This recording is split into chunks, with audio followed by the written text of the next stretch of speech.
Bag के साथ running करना बहुत ही ज़्यादा मुश्किल होता है। हाँ, दिल्ली मेट्रो में आपका स्वागत है। 3 किलोमीटर दूर है हम इंडिया गेट से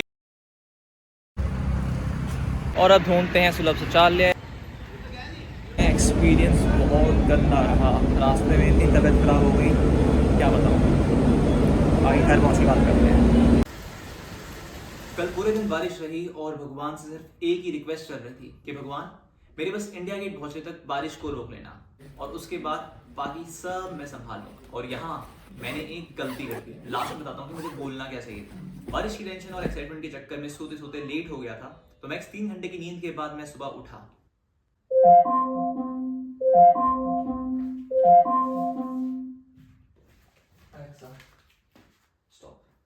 Hey guys, it's already been 3:45 AM और हम उठ चुके हैं आज के इस चैलेंज के लिए।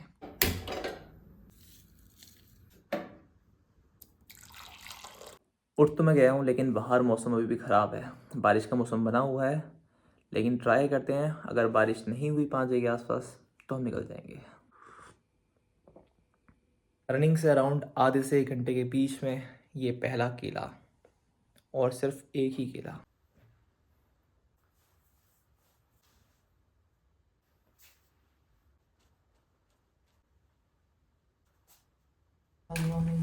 शुद्धि करे गणेश 5 देव रक्षा करे Brahma Vishnu Mahesh.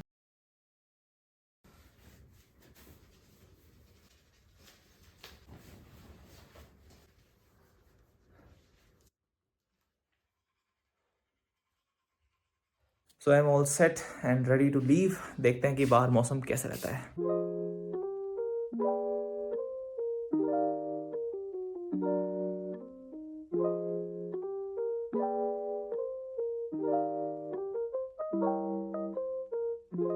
Wait a minute, ये रनिंग कहाँ से स्टार्ट कर रहा है? पिछले साल मतलब साल 2023 में मैंने पहली बार ये चैलेंज लिया था जिसमें कि मैंने पैदल 23 किलोमीटर की वॉक करी थी इंडिया गेट तक। और इसको करने के पीछे जो मोटिवेशन था, जो रीजन था, वो ये था कि 2023 एंड होने वाला था और मैंने 23 किलोमीटर की वॉक करी थी as a gratitude for all the blessings of 2023। तो जैसा कि मैंने आपके साथ पहले भी शेयर किया हुआ है कि अगर आप कोई चैलेंज लेते हैं, कोई टारगेट लेते हैं और इसमें अगर आप एक मोटिवेशन और एक रीजन ऐड कर देते हैं तो आपके लिए करना आसान हो जाता है। और अगर दूसरी भाषा में कहूं तो आपका ये करना और भी ज्यादा जरूरी हो जाता है। तो पिछली बार की तरह इस बार भी मेरे दिमाग में सेम चीज थी, बट इस बार मुझे इंडिया गेट तक रनिंग करके जाना था। बट फिर मुझे ये याद आया कि 28 दिसंबर को रतन जी का बर्थ डेट होता था, तो मैंने सोचा क्यों ना इस 28 किलोमीटर को मैं कंप्लीट करूं एज अ ट्रिब्यूट टू रतन जी। तो इस रनिंग को एंड करने के लिए जो एंडिंग पॉइंट है वो एक सिग्निफिकेंट प्लेस होनी चाहिए जो रिलेटेड हो रतन जी से। और जब थोड़ा इसके बारे में सर्च किया तो मैंने डिसाइड किया कि मेरा एंडिंग पॉइंट होगा ताज पैलेस। अब दिक्कत ये थी कि मेरे घर से इंडिया गेट 23 किलोमीटर और इंडिया गेट से Taj palace 7 kilometre, total 30 kilometre. 30 kilometre दौड़ने में दिक्कत नहीं थी, वो तो आसान है, ऐसा मुझे लग रहा था जब मैं प्लान बना रहा था। ये सोचने में जाता है, मुश्किल तो करने में है। बट दिक्कत ये थी कि ट्रिब्यूट के लिए मुझे 28 किलोमीटर की रनिंग करनी थी क्योंकि उनका बर्थ डेट 28 दिसंबर है। तो इसलिए मैंने कैलकुलेशंस लगाए और डिसाइड किया कि मेरा स्टार्टिंग पॉइंट रहेगा द्वारका सेक्टर 10 मेट्रो स्टेशन।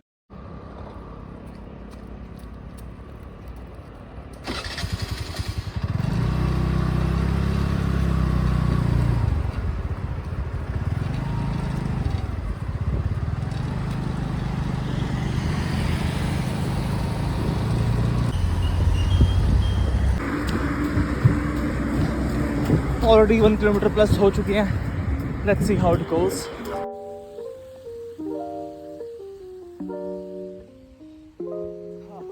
तो ऑलरेडी हम स्कूल को टच कर चुके हैं और बैग के साथ रनिंग करना बहुत ही ज़्यादा मुश्किल होता है क्योंकि इसकी आदत बिल्कुल नहीं है।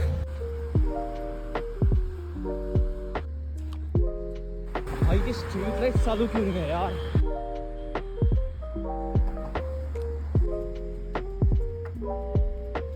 दिल्ली मेट्रो में आपका स्वागत है।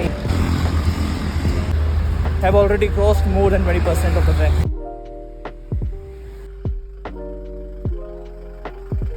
30% ज़्यादा ट्रैक कंप्लीट हो चुका है।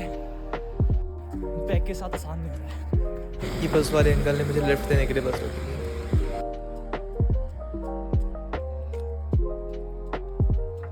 दौड़ते हुए 1 घंटे से ऊपर हो चुका है और मैंने 10 किलोमीटर का ट्रैक कंप्लीट कर दिया है। Let's see how far we can go. Entering the darkness.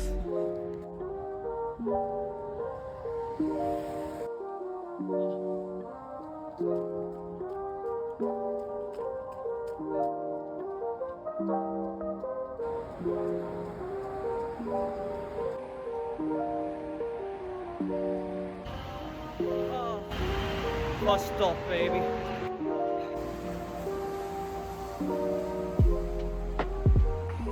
तो रोड क्रॉस करने के पहला ब्रेक ले लिया है।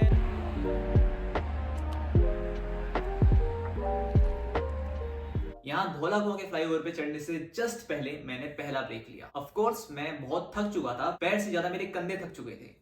लेकिन यहाँ रुकने का एक और रीजन था। रीजन ये था कि मुझे याद आ रहा था कि जब लास्ट टाइम मतलब 2023 में मैं पैदल इंडिया गेट तक गया था, तो मैंने पता नहीं क्यों ये रोड क्रॉस करी थी। मतलब फ्लाईओवर से मैंने अपोजिट रोड में गया था, बट मुझे बस याद नहीं आ रहा था रनिंग करते वक्त कि ऐसा हुआ क्यों था। हालांकि स्क्रिप्ट लिखते हुए मुझे याद आ गया था कि रोड क्रॉस करने के पीछे रीजन ये था कि अपोजिट साइड में पेट्रोल पंप था जहां मुझे वॉशरूम यूज करना था, प्लस मुझे फ्लाईओवर को भी अवॉइड करना था। और अपने इस डाउट को खत्म करने के लिए मैंने यहाँ पर ब्रेक लिया और 100-200 मीटर की वॉक करी, और साथ ही साथ मैं रूट को जीपीएस के थ्रू कंफर्म करा। और लास्ट में संतुष्ट होने के बाद मैंने ये डिसाइड किया कि मुझे फ्लाईओवर से ही कंटिन्यू करना है।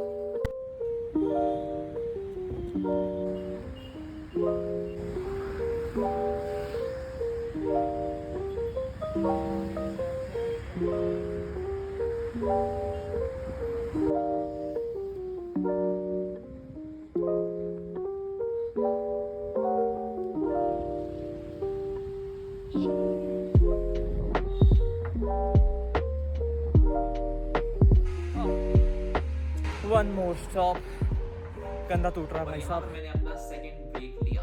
रात को जब मैं ताज पैलेस के बारे में रिसर्च कर रहा था, तो रिसर्च से मुझे ये समझ आया कि जो ताज पैलेस है वो मेन रोड पे नहीं है, मतलब कि इंडिया गेट के रूट पे ताज पैलेस नहीं आता है। तो जब धौला को क्रॉस करके मुझे पहली बिल्डिंग दिखी, तो मुझे लगा शायद आईटीसी मौर्या होगा, और इसीलिए मैंने उसे रनिंग करते हुए रिकॉर्ड किया, और रिकॉर्डिंग बहुत गंदी आई। और जब लास्ट में मुझे पता चला कि ये ताज पैलेस है, तो मैंने सोचा कोई नहीं, अभी वापस तो आना ही है, मैं तब इसे अच्छे से रिकॉर्ड कर लूंगा। पर मुझे कहाँ पता था। रनिंग करते हुए आईटीसी मौर्या क्रॉस करने के बाद मुझे रियलाइजेशन हुआ कि यार मुझे अगर ब्लॉग बनाना ही है, तो उसमें अगर सारी वीडियोस मैं रनिंग करते हुए रिकॉर्ड करूंगा तो क्या ही वीडियो की क्वालिटी आएगी। और वैसे भी दिल्ली की सारी खूबसूरती तो सेंट्रल दिल्ली में है, तो इसे क्यों ना रुक के रिकॉर्ड किया जाए। और इसीलिए यहाँ पर मैंने रुक के दोबारा से आईटीसी मौर्या का रिकॉर्ड किया, और डिसाइड किया कि मैं यहाँ से रनिंग और वॉकिंग दोनों करूंगा, और चलते हुए अच्छे शॉट्स लेने की ट्राई करूंगा। तो अभी हम हैं पंचशील मार्ग में, बस 5 किलोमीटर और।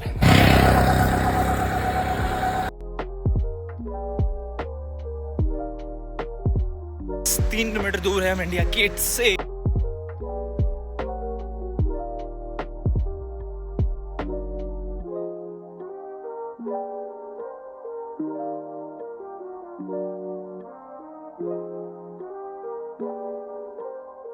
स्ट्रावा और मेरे मुताबिक मेरी रनिंग हुई थी अराउंड 19 किलोमीटर, जबकि एनआरसी ऐप पूरे 21 किलोमीटर की रनिंग दिखा रहा था। पर अपने को 30 मार खान नहीं दिखाना है मुझे, क्योंकि गलत इन्फॉर्मेशन शेयर करके फायदा नहीं है। जो सच है वो स्ट्रावा ने आपको दिखा दिया है। So finally here we are reached India Gate by 8 AM। यहाँ मैंने आज की सबसे बड़ी मिस्टेक की, मुझे लेफ्ट में ही जाना चाहिए था। पहले ये वीडियो देखो। हाँ जी, तो फाइनली हमने इंडिया गेट तो कवर कर लिया है। ज़्यादा दौड़े कम चले, मौसम का साथ मिला। लगा था बहुत आसान होगा 28 किलोमीटर दौड़ना, लेकिन ये बैक की आदत नहीं है, सो 21 किलोमीटर में डन करना पड़ा। और दूसरा रीज़न है ये, जूते रास्ते में फट गए, जिस वजह से पैर में छाले पड़ गए हैं। तो मज़ा आया।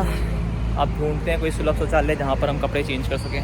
बेसिकली लास्ट टाइम जब 2023 में मैं वॉक करके पहली बार इंडिया गेट गया था, तो कपड़े चेंज करने के लिए मैंने एक वॉशरूम यूज किया था, जो कि बहुत ही साफ सुथरा था, और उसमें एक बड़ा सा कमरा था जहां मुझे वहां के स्टाफ ने कपड़े चेंज करने के अलाउ कर दिया था। हो सकता है वो लेडीज वॉशरूम हो, बट जैसा कि मुझे याद है वो एक बहुत ही बड़ा कमरा था, जिसमें कि शीशा, वॉश बेसिन, हैंगर सब कुछ था जो मुझे चाहिए था। अच्छा, यहाँ कुछ लोग सोच रहे होंगे कि इंडिया गेट के जस्ट पास एक वॉशरूम भी तो है, तूने उसे क्यों नहीं यूज किया? तो पिछली बार 2023 में वहां पर सफाई चल रही थी, तो उन्होंने स्टेयर्स में ही रास्ता बंद कर रखा था, तो इसलिए मैं यूज नहीं कर पाया। और इस बार भी वहां सफाई चल रही थी, और मुझे वो इतना साफ नहीं लगा और इसलिए मैंने इस बार वहां पर कपड़े चेंज नहीं किए। तो यहाँ गलती मैंने ये कर दी थी कि मुझे इंडिया गेट जब मेरे सामने है तो मुझे लेफ्ट में जाना चाहिए था, पर क्योंकि मैंने गूगल मैप्स पे क्लोजेस्ट टॉयलेट देखा था राइट में, तो मैं राइट डायरेक्शन में चले गया और यहाँ से आज का दिन मेरा ऑफिशियली एक पोपट डे बन गया। थोड़ा जल्दी जल्दी पोपट गिनवाने की कोशिश करता हूँ। पहला, जो वॉशरूम मैंने देखा था उसमें कल बारिश के कारण पूरा पानी भरा हुआ था। दूसरा, कि वहां साइड में ही ना डिप्टी कमिश्नर का ऑफिस था। वैसे तो मुझे पता था कि वहां पर मना ही होना है, पर पूछने में जा रहा है, इसलिए मैंने यहाँ पर ट्राई करा और पूछा कपड़े चेंज करने के लिए, तो उन्होंने मना कर दिया। फिर ऑनलाइन मैंने एक बड़ा वॉशरूम देखा जो कि 1 से शायद 2 किलोमीटर दूर था और शायद 1 किलोमीटर चलने के बाद मुझे एक अंकल मिले जिन्होंने बताया कि बेटा सिर्फ 200 मीटर में एक वॉशरूम है जो कि बहुत बड़ा साफ सुथरा है, वहां पर आपको नहाने धोने का सब हो जाएगा। तो ये सुन के मेरी उम्मीद जाग गई और मैं उन्हीं के बताए रास्ते में निकल पड़ा। 200-300 मीटर तो नहीं, लेकिन 700-800 मीटर चलने के बाद खान मार्केट का मेट्रो स्टेशन था और इसी के आमने सामने 2 वॉशरूम्स थे। तो पहले मैं इस वाले वॉशरूम में गया। इस वॉशरूम में सफाई चल रही थी, इसलिए मैं दूसरे वाले वॉशरूम की तरफ चले गया। जब वहां के स्टाफ मेंबर से पूछा तो उन्होंने बोला कि रूट की वजह से टॉयलेट बंद है। मुझे कुछ समझ तो नहीं आया। मैं वापस उसी वॉशरूम में आया और भैया से पूछा कि मैं चेंज कर सकता हूँ, तो उन्होंने बोला कि आप ये लेडीज वॉशरूम यूज कर लो, इसमें स्पेस भी काफी है और आप आराम से चेंज कर पाओगे। तो वॉशरूम ऑलमोस्ट साफ था, तो मैंने यहाँ पर कपड़े चेंज किए और चेंज करने के बाद मैंने उनसे पूछा यार इतनी पुलिस क्यों है यहाँ पर। तब मुझे समझ आया कि रूट का मतलब क्या है और तब मुझे याद आया कि आज 28 दिसंबर को लेट डॉक्टर मनमोहन सिंह जी के अंतिम दर्शन थे और उसी की वजह से बहुत सारे रास्ते जो मेरे काम के थे वो बंद हो चुके थे। चेंज करने के बाद सामने की शॉप से मैंने एक पानी की बोतल ली जो कि बहुत ठंडी थी, शायद मौसम की वजह से। मैंने एक घूंट पानी पिया और पुलिस की चौकी के अपोजिट डायरेक्शन में बस स्टैंड की तरफ निकल गया। मेरे जस्ट सामने मेट्रो स्टेशन था, पर बस में सफर करने की मेरी चुल और ताज पैलेस होते हुए मेरे घर जाने की इच्छा मेरी दूसरी बड़ी गलती थी। पासी के स्टैंड से एक बस पकड़ी जो कि धौलाकुआं ही जाएगी। पुलिस चौकी की तरफ आई, उसको उन्होंने वापस भेज दिया और उन्होंने मुझे एक स्टैंड और आगे उतार दिया। वहां स्टैंड में केले खाते हुए मैं धौलाकुआं की बस का वेट कर रहा था, तभी मुझे किसी ने बताया कि यहाँ से धौलाकुआं के लिए कोई बस नहीं जाएगी, यहाँ से सारी करोल बाग के रूट की बस जाती है। और उन्होंने मुझे सजेस्ट किया कि आप सफदरजंग की बस पकड़ लीजिए क्योंकि वहां से आपको धौलाकुआं की बसें मिल जाएगी। एक ब्लू बस आई जो कि खचाखच भरी हुई थी और उन्होंने मुझे उसमें बैठा दिया। घुसते ही उन्होंने 15 रुपए की टिकट काट दी और ये भी उसी पुलिस चौकी की तरफ जाने लगे। इन द मीनवाइल क्योंकि मैं बहुत थका हुआ था तो मैं बस के पीछे वाले हिस्से की तरफ जाने लगा ताकि थोड़ा सपोर्ट लेके मैं वहां पर खड़ा हो सकूं। जब मैं पीछे गया तो वहां पर पसीने की बहुत ही ज्यादा स्ट्रॉन्ग स्मेल हो रखी थी और उसने मेरे अंदर से एक उल्टी की फीलिंग को ट्रिगर कर दिया। तो मैं फटाफट वहां से निकल के बस के पीछे वाले डोर के पास खड़ा हो गया ताकि थोड़ी फ्रेश स्मेल आए और मेरे को अच्छा फील होए। बट मेरी शक्ल देख के शायद कंडक्टर समझ गए थे। नहीं सारुण के यहाँ कुछ तो गड़बड़ है। उन्होंने मुझसे पूछा कि भैया कोई दिक्कत तो नहीं है, बस रुकवा दें। बट मैं खुद ही कंफ्यूज था और उसी टाइम पुलिस वालों ने भी रास्ता खोला और बस को आगे जाने को बोला। बस अभी चलना स्टार्ट हुई थी कि मैंने उनको इशारा किया कि बस रुकवा दो, अब फोकस करो, मजेदार सीन है। यहाँ दोनों कंडक्टर चिल्ला रहे हैं गेट खोल दो, गेट खोल दो, और बस ड्राइवर रोक नहीं सकता क्योंकि उसे चौकी क्रॉस करनी है और मैं अपनी सांस रोक के खड़ा हुआ हूँ कि कहीं उल्टी ना हो जाए। चौकी क्रॉस करते ही ड्राइवर ने गेट खोला और साइड में बस लगा दी और जैसे ही मेरा पैर फुटपाथ पे पड़ा, बस वाले शायद बहुत ही अच्छे लोग थे, उन्होंने बस रोकी हुई थी कि मैं वापस आऊंगा, पर अब इतनी बेइज्जती हो चुकी थी कि मैंने अपने 15 रुपए की टिकट और बस की कुर्बानी दी और उनको इशारा दिया कि निकल जाओ। तो 1 घंटा भटकने के बाद मैं दोबारा से उसी टॉयलेट से 20 मीटर दूरी पे था। माँ की कसम खा रहा हूँ, इसमें कुछ भी बनावटी नहीं है, ये सब कुछ एग्जैक्टली ऐसे ही हुआ था। अब क्योंकि पुलिस चौकी दोबारा से लग चुकी थी तो बस का वहां से आने का कोई सवाल ही नहीं बनता था और मैं ये भी भूल गया था कि सामने मेरे मेट्रो स्टेशन है। तो बस को ढूंढने के लिए जहां जहां पुलिस वाले मुझे भेज रहे थे मैं वहां वहां चलता जा रहा था। 1-2 किलोमीटर चलने के बाद एक स्टैंड आया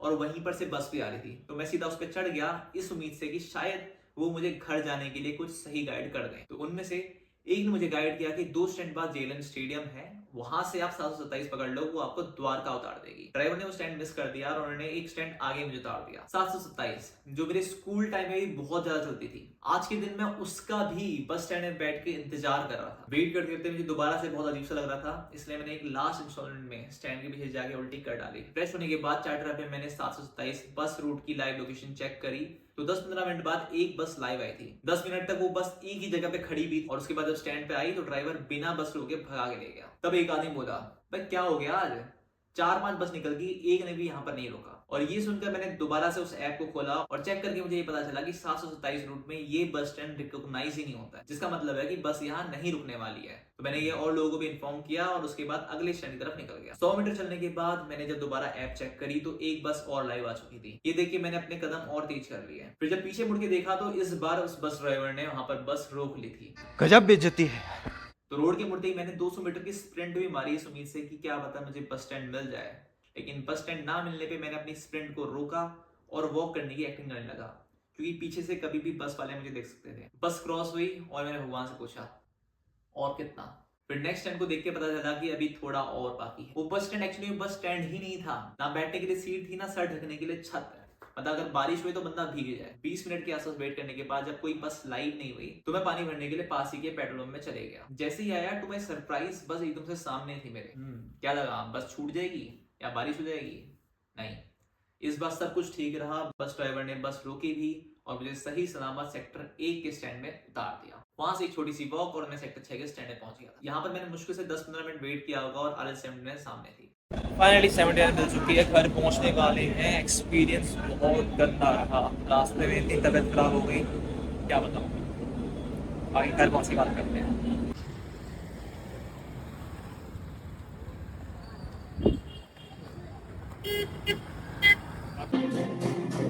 पहुंच गए हैं घर, टाइम हो गया है 1:45। मैं सुबह 5:30 निकला था। 19 किलोमीटर की रनिंग करी, 2.5 किलोमीटर वॉक करी, वीडियो बनाई, लेकिन उसके बाद भी मैं 8 बजे से पहले मतलब 2.5 घंटे के अंदर अंदर इंडिया गेट पहुंच चुका था और वहां से वापस आने में पूरे 5 घंटे। और यहाँ मुझे रियलाइज हुआ कि काश मैंने प्रार्थना ये करी होती, भगवान मेरी रनिंग कंप्लीट करने में हेल्प करना। तो अगर ऊपर वाले को नीयत साफ लगती और उनका मन होता हेल्प करने का तो वो बारिश को तो संभाल ही लेते और बाकी सारे सर्कमस्टांसेस को फेवरेबल रखते। तो भाइयों प्रार्थना कर ही रहे हो, विश कर ही रहे हो तो थोड़ा सोच समझ के विश करो, शायद आपकी बेटर हेल्प हो जाए। लास्ट में अगर मैं अपने दिल की बात बोलूं ना तो वहां मुझे उल्टी हुई, वहां उस टाइम पे बेइज्जती भी फील हुई। पर मिड 2023 से मेरी 2 सपने थे, या अच्छा रहेगा कहना कि मेरी 2 इच्छाएं थी कि एज एन एथलीट अगर मुझे कभी उल्टी नहीं आई या फिर मैं थक के कभी गिरा नहीं तो मैं किस बात का एथलीट। और मेन माइंडसेट यही होना चाहिए कि अगर ये दोनों सर्कमस्टांसेस भी हों तो उसके बाद कंटिन्यू करने की हिम्मत होनी चाहिए। तो आज एक इच्छा मेरी पूरी हो गई थी। हाँ तो बस ऐसा रहा मेरा 28 दिसंबर का running tribute to late mister Ratan Tata. Taj Palace पे मैं वापस तो नहीं जा पाया क्योंकि मैं कहीं और ही पहुंच गया था उस स्पेशल रूट के चक्कर में। बट कोई नहीं, जो भी था सब बढ़िया था क्योंकि मैं उसे कर रहा था एक बहुत ही स्पेशल, एक खास इंसान के लिए। बाकी अगर वीडियो अच्छी लगी हो तो इसे लाइक कर देना, कुछ शेयर करना हो तो कमेंट कर देना और अगर मैं अच्छा लगा हूं तो इसको सब्सक्राइब कर देना। मिलते हैं जल्दी नेक्स्ट वीडियो के साथ, तब तक के लिए बाय बाय।